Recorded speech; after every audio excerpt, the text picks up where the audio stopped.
أعوذ بالله من الشيطان الرجيم. بسم الله الرحمن الرحيم. يا أيها الذين آمنوا لا تسألوا عن أشياء إن تبد لكم تسؤكم وإن تسألوا عنها حين ينزل القرآن تبد لكم عفى الله عنها والله غفور حليم. دا سورة مائدة آيات نمبر 101. يا أيها الذين آمنوا أيد إيمان خاوندانو لا تسألوا عن أشياء، تاسو سوال مکوي عن أشياء د داسې شأنو څخه إن تبد لكم تسؤكم، کچیر شکارس و تاسو لره تسؤكم تاسو غمجن کی، وإن تسألوا عنها کچیر تاسو سوال وکي عنها د دغه شأنو څخه حين ينزل القرآن هغه وخت کې چې قرآن نازل کړل کیږي تبد لكم تاسو ته بشکارس. عفى الله عفو کړی د الله عز وجل عنها د دې سوالاتو څخه، والله الله عز وجل غفور حلیم، وربخشونکی او فرد حلم خاوند دی. یا ایها الذین آمنوا د دې آیات د مخکې آیات سره مناسبت دادی. په مخکې آیاتونو کې الله تعالی و فرمایل چې ما علی الرسول الا البلاغ والله يعلم ما تبدون وما تكتمون، چې پر پیغمبر باندې فقط رسونه ده او الله عز وجل په هغه څه چې تاسو یې ښکاره کوي او یا یې پټوي علم لري. دا آیات ربط د هغه آیات سره داسو چې تاسو هسي بې ځایه پوښتنې مه کوئ، ولې چې پیغمبر ذمہ داري دا ده چې هغه د الله تعالی د طرفه احکامات تاسو ته درسوي او الله عز وجل ستاسو د زړونو په کیفیت علم لري. که ذریت و الله تعالی خپل درته بیانوي، که ذریت نو بلا ذریت خبرو ته اړتیا نشته، تاسو بې ځایه سوالات مه کوئ. دا خو د مخکنی آیات سره مناسبت. د دې آیات په شان نزول کې علماء کرام مختلف اقوال را نقل کړي، مفسرین هم را نقل کړي دي. هغه دا دي چې یو صحابي چې اقرع ابن حابس نومې دی رضی الله عنه، د پیغمبر علیه الصلاۃ والسلام څخه د حج د آیاتونو د نزول ورسته پښتنه وکړل چې العامنا هذا یا رسول الله اما فی کل عام، چې آیا دغه حج صرف د دغه کال لپاره دی او که د هر کال لپاره به سړی کوي. پیغمبر علیه الصلاۃ والسلام هغه ته جواب ورنکړ، هغه بیا دا سوال تکرار کړ. پیغمبر علیه الصلاۃ والسلام بیا جواب ورنکړ، هغه بیا دا سوال تکرار کړ. پیغمبر علیه الصلاۃ والسلام ورته وویل چې لو قلت نعم لوجبت، کما اوس درته ویلی وای چې هو د هر کال لپاره دی نو به واجب سوی وای. ثم اذا لا تسمعون ولا تطيعون، بیا به نه تاسو خبر اوریدلی او نه به تاسو بیا اطاعت کولی. ولکنه حجة واحده، کن حج یو ځل دی په عمر کې، هر پلان نه دی. یو شان نزول علماء کرام دا بیان کړي. دوم شان نزول علماء کرام دا بیان کړي چې ځینې منافقانو د منافقانو به ظاهري ځانونه مسلمانان معرفي کول او د پیغمبر علیه الصلاۃ والسلام څخه به بې فایدې پوښتنې کول. یو به ویل چې زما کوروالا حامله ده، ته ماته دا ووایه چې د هغې اولاد پیدا کېږي، دا به نو څه شي. بل به ویله چې ته ماته دا ووایه چې زما اوښ به اوس چیري. نو دغسې قسمه سوالات ځینې بېوقوفو کسانو کوله. پیغمبر علیه الصلاۃ والسلام ته په دې آیات کې دا وویل سول چې دوی ته دا ووایاست چې دا مه کوه. یو بل منافق د پیغمبر علیه السلام څه سوال وکړي چې زما د اوسېدلو ځای به څه شي، زما مدخل ان چې زور داخليږم هغه به کم ځای. پیغمبر علیه السلام ورته فرمایل مدخلک النار، ستا مدخل جهنم. نو د پیغمبر خبره خو درواغ نه، نو په دې وجه باندې د هغه د جهنمی کېدلو اظهار او ټول کسانو ته وسو. نو دې آیات کې الله عزوجل مؤمنان د فالتو فضول خبرو کولو څخه منع کړي. یا ایها الذین آمنوا لا تسألوا عن اشیاء، اے د ایمان خاوندانو تاسو پوښتنه مکوئ عن اشیاء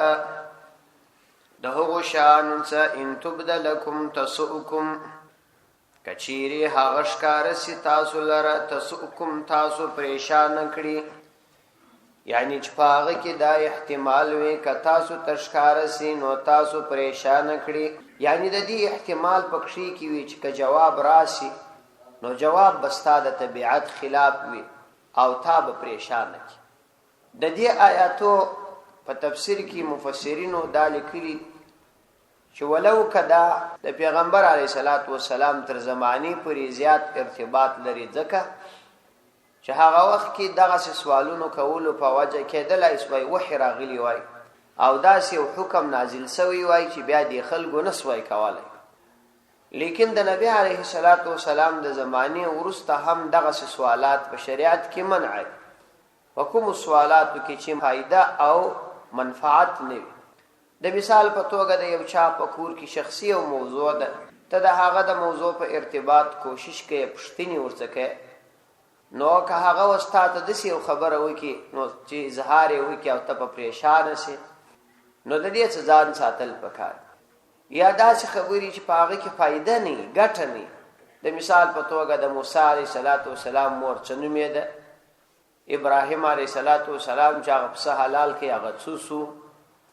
او د نوح علیه السلام د کشتۍ عرض او طول څونه وو. دا ګرد فضول خبرې، هیڅ فائدہ پدې کې نشته، نه د دنیا او نه د آخرت. چنانچه پیغمبر علیه السلام فرمایي من حسن اسلام المرء ترکه ما لا یعنی، د مسلمان ښه مسلمانی دا ده چې هغه شی چې دته ګټه نه کوي هغه پرېږدي، که هغه قول وي که هغه عمل وي د هغه څخه ځان وساتي. و موږ کې دغه یوه غټه بیماري هم شته چې د خلکو څخه کوشش کوو چې خامخا په ډېرو حالاتو ځان خبر. ضرورت نشته چې سړی د خلکو په حالاتو ځان خبري، که هغه خپله درته وویل فبها کنه ته ولې ځان په خبره یې خامخا، ضرورت هېڅ شي دی. ډېر ځله داسې حال وي چې کله ته ځان په خبر کې نو ستا دپاره هم تاواني وي او د هغه هم په دې کې راز ښکاره کېږي. او موږ کې دا طبیعت دی عموما په خبرو کې یا په مجلس کې د خلکو د احوالو د پوښتلو کوشش کوو، خصوصا دغه ښځې په کورونو کې دغه پوښتنې ډېرې کوي د اولادونو څه، د لوڼو څه، د مژندو څه. نو دا بې ځایه پوښتنې او دا خبرې دا منع دي، د دې څه به سړی ځان ګوري، دا به نه کوي. نو الله تعالی دلته مؤمنان منع کړي دي د دې څه. وَإِن تَسْأَلُوا عَنْهَا، کچیرې تاسو سوال وکړي عنها د دغه مسائلو او شأنو په باره کې، حين ينزل القرآن، کوم وخت چې را نازل کړل کېږي قرآن، تبد لکم، نو تاسو ته به ښکاره سي، یعنی د دې احتمال وي چې تاسو ته په وحو باندې معلومه سي، نو بیا خو تاسو دا سوال کوئ سي. مطلب دا چې د قرآن د نزول په وخت کې چې قرآن نازلیږي که داسې یو شرعي پوښتنه تاسې وکړئ نو هغه به ښکاره سي، او که چیرې نه وي نو بې ځایه سوالو څخه ځان ګوري. زموږ په ټولنه کې هم دا ضروري ده. یو خو شرعي مسائل دي چې سړی پوښتي، دا باید هر مؤمن وپوښتي. یو هغه مسائل دي چې سړي ته فایده نه کوي، بې ځایه مسائل. دا ځینې کسانو دا طبیعت دي، دا میسجونه استي، او دا میسجو کې ځینې خلک خود اسم خبرې استي، احادیث استي، یو د فند او نصیحت خبر استي، او ځینې یو بیا فایدې خبرې استي. نو یو خدا دونه وخت غواړي د سړي سره د میسج لیکل، د دې تاریان دا دونه وخت دوی څنګه پیدا کوي چې دا لیکي، دا لیکل خو یو کار دی، دا دونه وخت غواړي د سړي. نو کله یو خبره راستولې په میسج کې، د امام ابو حنیفه رحمه الله د مور نوم چې شو، یو خو میسج لیکل خپل ډیر وخت لري، بیا چې زه دته جواب ورلیکم بار خو نو زما څه به کار پاتې چې ود زه حضرت ته جواب ورلیکم چې حضرت میسج را راستولې. نو دې څخه ځان ساتل پکار دی چې هیڅ ګټه نشته. نو د قرآن د نزول په وخت کې کدی سوال کولای نو د هغه جواب به ورکړی. یو هغه مسائل دي چې فقها ورایستلي دي،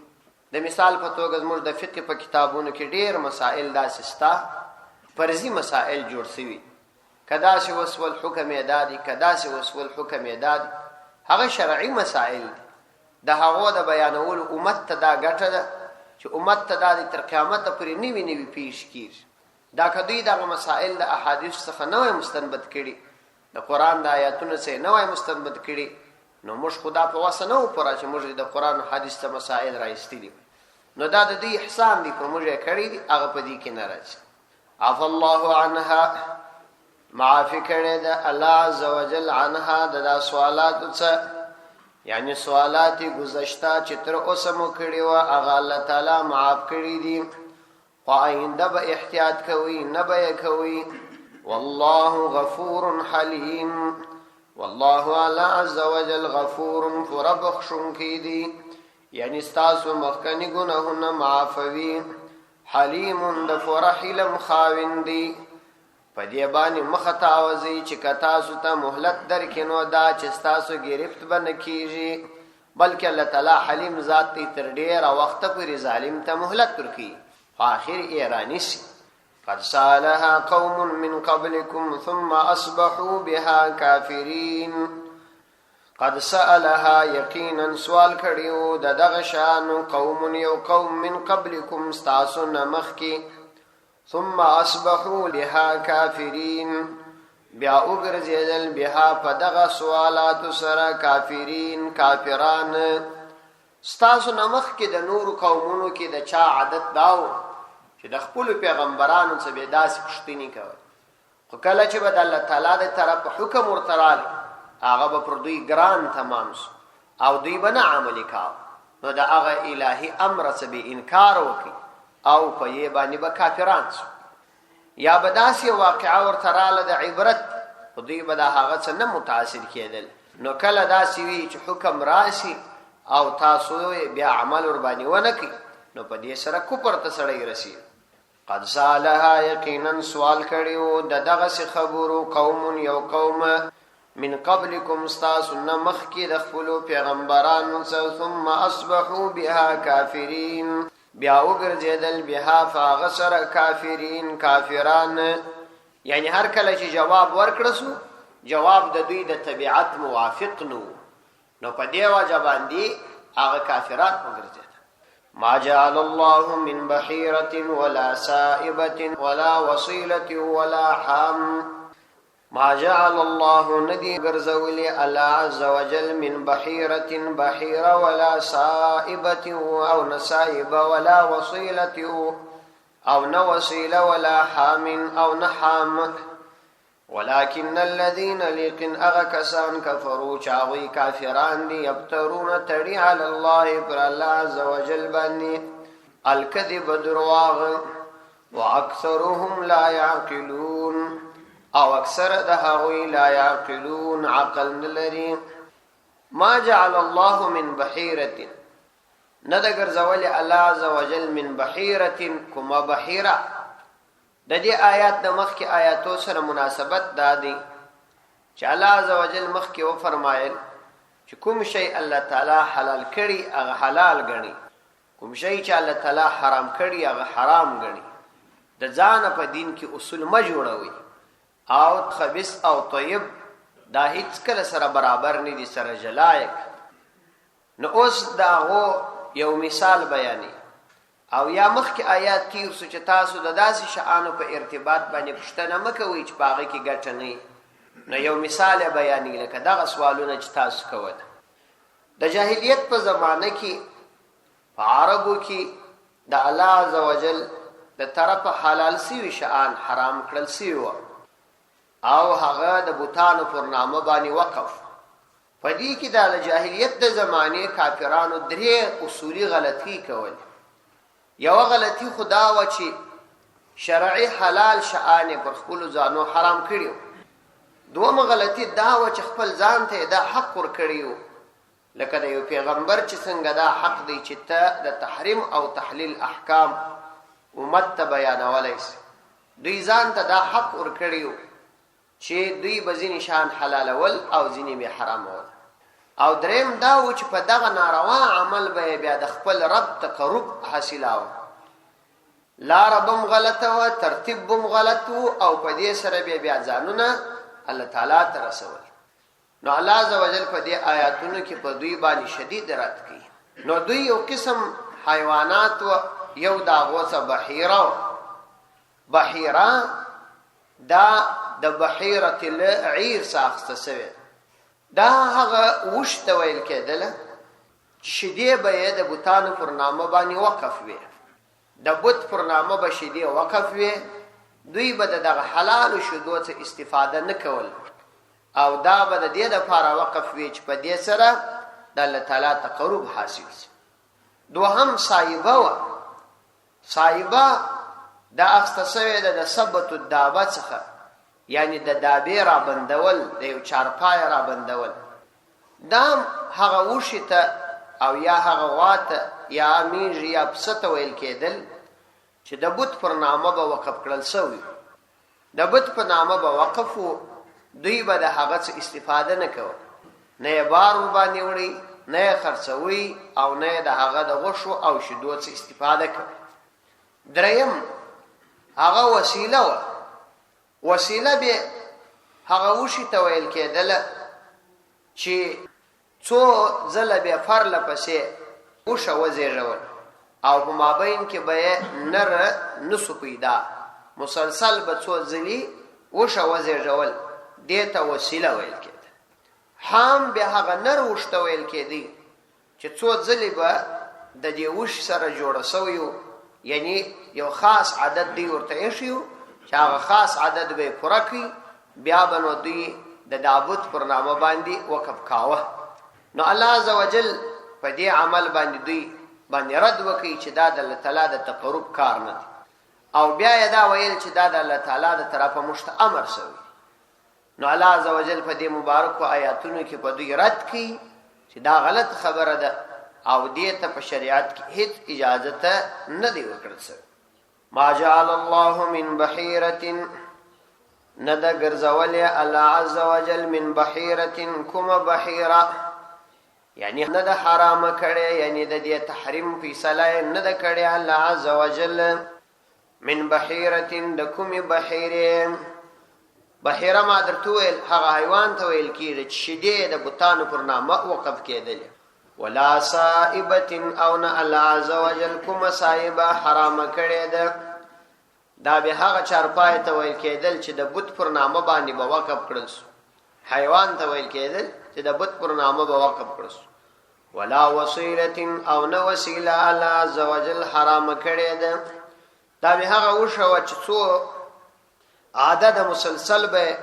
وشه زیږول ولا حام او نه الله عز وجل حام دا حرام کړی دی یعنی دا هغه وشو چې څو عدد چې دی ورته متعین کړی و هغه مطابق به یو ځایوالي کاو ولكن الذين كفروا يفترون على الله الكذب ولكن الذين لكن هغه کسان کفروا چاوي کافران دي یفترون هغوی تړي علی الله پر الله عز وجل باندې دغه غلط رواجونو په ارتباط الکذب درواغ او دا وای ان شاء الله تعالی په دې باندې راضی دي حالان کې الله تعالی په دې ناراض دي واکثرهم لا يعقلون او اکثر د دوی لا يعقلون عقل نه لري یعنی د دین په مسائلو کې هیڅ عقل نه لري بلکې دغه سي د ځان جوړ شوی رسوم د پلار او د مور د دین په نامه مستدلي او استدلال فقط داوي نو ځکه الله عزوجل پر روان آیات کې د دوی دغه مزاج او د دلیل ته اشاره کوي و اذا قيل لهم او کله چې ویل سي دوی لره تعالوا راسي الى ما وهغت انزل الله جل تعالی نازل کړي وإلى الرسول او د رسول عليه السلام طرف تراسي قالوا دي واي حسبنا ما وجدنا عليه آباءنا بس کافی دی مرلنا ما هغه وجدنا عليه آباءنا چې موږ پیدا کړی دي پاغه باندې آباءنا خپل پلرونه اولو كان آباؤهم لا يعلمون شيئا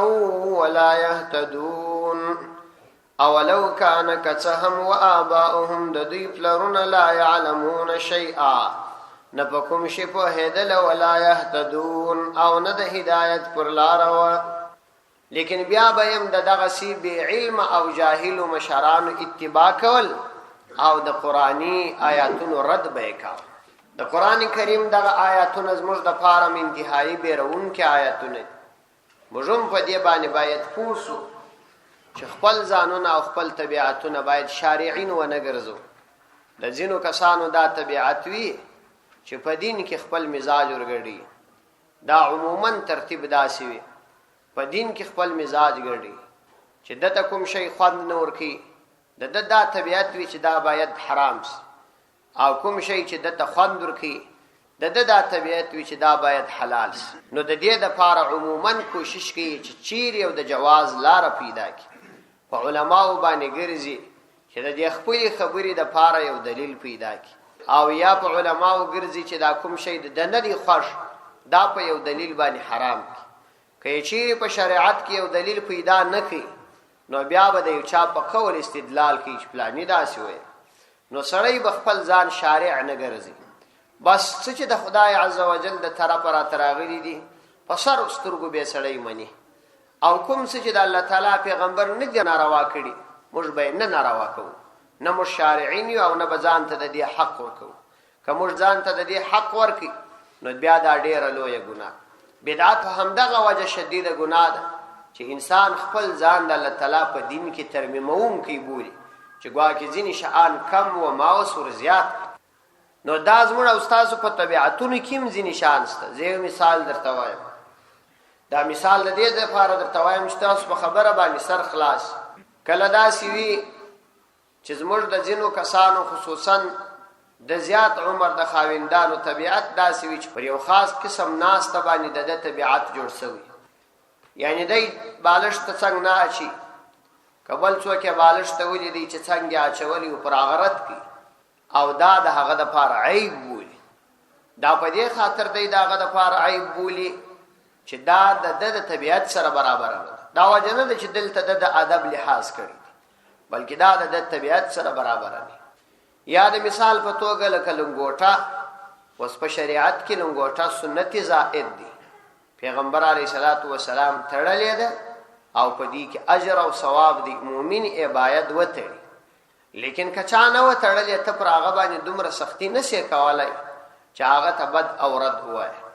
او یا که چا نه وتړلې ته بل لمونځ نه پسې کوي. زموږ طبیعت دا ګرځېدلی دی که یو امام بلا لنګوټې لمونځ راکوي نو لمونځ نه پسې کوو، ځکه دا زموږ طبیعت ګرځېدلی دی. موږ دا د دین یو پوره حصه بلئ. حالانکه ملا عبدالحی لکنوی رحمت الله علیه په مجموعة الفتاوا او په نورو کتابونو کې لیکي چې ما چې هر څومره تحقیق کړی دی د پیغمبر علیه الصلاۃ والسلام څخه او د پیغمبر اسلام په احادیثو کې او د فقهاو په اقوالو کې د لمانځه دپاره چې مې پیدا کړي دي د نبی علیه الصلاۃ والسلام په لمانځه کې 3 جامې، یوه خولۍ او کمیس او پرتوګ. دا 3 شیان ما پیدا کړي. نور شیان دا فضائلو څخه دي. ښه خبره دا ده چې باید سړي تړلې لنګوټه، دا د مسلمان شان دی، د مسلمان عزت دی. لیکن سړی به په دې کې د شرعي حدود اخواته سختی نه کوي، او په دې کې سختی کول مزاج ورګډول دي. که څه هم سړی ته یو شی خوند ورکوي خو د دین په خاطر به سړی خپل مزاج نه ورګډي. دا یوه خبره. دا رقم ځینې شیان په موږ کې سته. د بوتانو پر نامه که نه نو د بزرګانو پر نامه خو مو د ځینو کسانو وقف کړي. وایي دا پلانی زوی مې د پلانی بابا دپاره وقف دی. نو د وقف دپاره یا چله په غوږ ورځړولي، او یا شنه دانه په غاړه ورځړولي، او یا یې چوټي ورپرېښي. او ځینې کسانو بیا مستقل دروژ په میاشت کې یا په کال کې د یو شیخ دپاره ایښي چې دا د پلانی پر نامه دروژ دی. دا عین دغه د مشرکانو کار دی. هو دی د ایمان په وجه باندې خو مشرک به نه بلل کېږي، ځکه دا کار به دی په هغه عقیده نه کوي، لیکن د هغوی سره مشابهت او مماثلت سته، او دا عمل د شرک او د کبیرې ګناه عمل دی. خو د عقیدې په وجه به دی دا عقیده نه لري. مؤمن خو دی د شرک خبره به سړی نه ورته کوي، لیکن دا عمل ډېر خطرناک عمل دی او ځان ورڅخه ساتل پکار. دا زموږ په علاقو کې ستا خصوصا صحراو کې دا خبره یقیني ستا چې د یو چا پر نامه باندې باقاعده یو حصہ دا جلا کیږي بیا د هغې څخه هیڅ استفاده نه کول کیږي حیوانات د هغه د پاره ښودل کیږي چې دا د فلانی پر نامه باندې وقف شوی او د بل چا پر نامه باندې د الله تعالی څخه ما سوا یو شی د عبادت په نیت باندې وقف کول دا شرک دی او ډېر لوی ګناه او د دې څخه ځان ساتل پکار دا نورم په کورونو کې ځینې شعان وي لکه دا ځینې ښځې او سپین سرې چې ځینې خاص معمولات په خاصو ورځو کې د خاصو کسانو پر نامه باندې لکه د حسنینو په نامه باندې یو شی کول د زینب په نامه باندې کول او یا د فاطمه رضی الله عنها په نامه باندې کول چونکه زموږ سره د شیعیه شنیعه ډیر زیات په بغل کې اوسېدلي نو د دې د رواجونو اثر را باندې ډیر پروت خصوصا مو په شوزو کې دا اثر ډیر نو دا لازمي ده چې سړی د دې څخه ځان وساتي دا قرآنی آیاتونه د همدې د پاره دي چې موږ باید د عقل ذکر واخلو او هسې پر بې دلیل خبرو باندې اتکا او استدلال ونه ځینې کسان داسې وي چې حق نه اوري او چې کله خبره ورته وکړي نو دی دا وایي هغه د مور پلار دین مه پرېږده هغه د مور پلار دین مه پرېږده د مور به یې تر اوسه سبحانک اللهم هم نه یې زده دی وایي د مور پلار دین مه پرېږده چې ته د ده څه پوښتنه وکړې چې ستا مور او ستا پلار په کوم دین باندې وه نو دی به درته وایي چې هغو دین دا د نبي علیه صلات وسلام دین نو دا کم دین دی دا دین بیا د هغه څه فرق لري نو دا خبره هم ډېره کمزورې ده ځینو کسانو دا عادت دي چې بس هغه زوړ د مور پلار دین مه پرېږده د عوامو د نفسیاتو د راجلبولو دپاره ځینې بدعتي ملایان هم عوامو ته دا خبرې کوي چې هغه د مور پلار طریقه به نه پرېږدي دا د بدعت خبره ده دې څه ضرورت هو قرآن دا دې دلته وایي اولو کان آباؤهم لا یعلمون ولا یهتدون شیئا یعنی مطلب دا که پلار او نکونه هغوی په علم کې راسخ و او په هدایت باندې و بیا یې اتباع پروا نه لري ځکه الله تعالی دلته وایي اولو کان آباؤهم لا یعلمون شیئا ولا یهتدون معلومه سول که هغوی علم درلودلی او هغوی په هدایت و بیا یې اتباع کول بالکل پکار ځکه هغوی بیا په دین باندې هغه خبر لکه حضرت یعقوب علیه السلام چې خپلو زامنو ته وویل چې تاسې زما څخه وروسته د چا عبادت کوئ نو دوی ورته ویل چې موږ ستا د پلرونو د رب عبادت کوو د ابراهیم علیه السلام د اسحاق علیه السلام د اسماعیل علیه السلام د هغوی اتباع کوو ځکه هغوی انبیاو په هدایت و نو الله عز وجل دلته مؤمنان د دې څخه منع کړي دي چې دا غلط استدلال مه وایاست د عقل څخه کار اخلي او په خبره کې سوچ کوي نو الله تعالی دلته دا دی وفرمایل وَإِذَا قِيلَ لَهُمْ چې کله وویل سي دوی لره تعالوا إِلَى مَا أَنزَلَ اللَّهُ تاسو راسئ إِلَى مَا وهغه ته أنزل الله چې الله تعالی را نازل کړي دي وإلى الرسول او د الله د پیغمبر حکم ته قالو نو دوی وایي حسبنا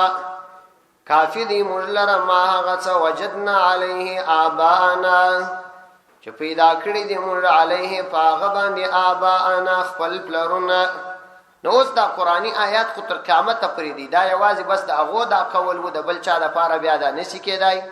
اوس هم ځینې خلک دا خبرې کوي په دغه باندې استدلال وایي او دا ډېر غلط استدلال دی چې څوک یې وایي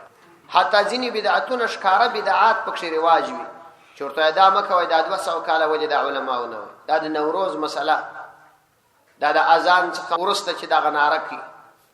چې دا ورته وایي چې دا ولې کوي د اذان اهمیت په دې ختمېږي اذان د څه دپاره ده نو دی دغه خبره درته کوي وایي دا 200 کاله دا کار کوي دا اوس استدلال دی چې سړی استدلال پکوي ما وجدنا عليه آباءنا اولو كان آباؤهم لا يعلمون شيئا ولا يهتدون اگر چې پلرونه لا يعلمون شيئا نه په کوم شي باندې پوهېدل ولا يهتدون او نه په هدایت باندې صدق الله